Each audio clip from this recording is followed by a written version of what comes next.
You want to come back? Are you going to accept, Mr. Speaker, through you, that we have electronic voting? Yes or no?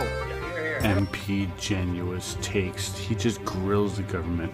Well, the foreign minister he starts out with, and then he goes after him, and the Liberals warn him in the end. Stay tuned to the end. It's actually a really good one here, this MP Genuis. Foreign Affairs has champagne tastes in London flats, but it's his champagne mortgages that Canadians are concerned about. Specifically, why did the minister only disclose the complete extent of his personal debt to the Chinese government on June the 4th of this year? Good question. The Honourable Minister. Well, Mr. Speaker, as you know, since entering politics, the two mortgages and the other liabilities and assets from the minister have been fully disclosed to the Ethics Commission and placed on the online public registry, Mr. Speaker. It's public, Mr. Speaker. Public. Mr. Genuis. Now it's public and it's terrible. But really, when will the Foreign Affairs Minister be here to answer these questions himself? The Honourable Minister.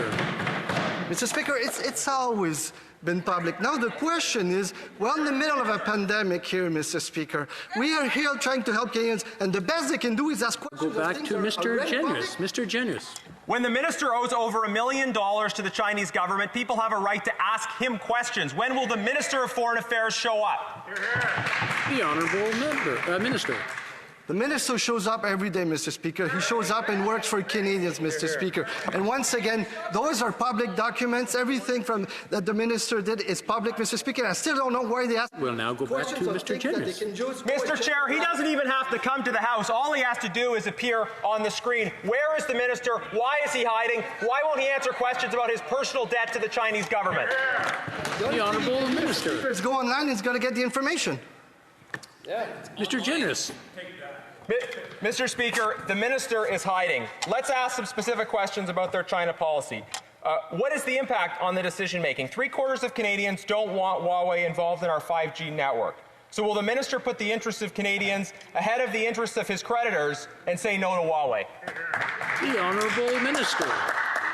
Mr. Speaker, when it comes to 5G deployment, we are right now currently undergoing a comprehensive review. We have been absolutely clear with our allies and with Canadians that we never have and never will compromise Canadians' national interests.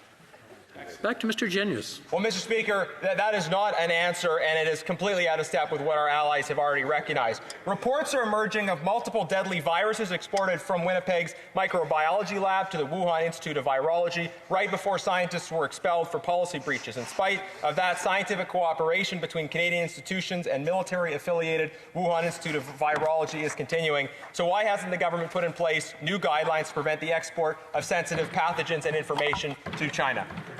The Honourable Minister. Thank you very much, Mr. Speaker. And he's right. In 2019, the National Microbiology Lab shared lab samples with the Wuhan Institute of Virology.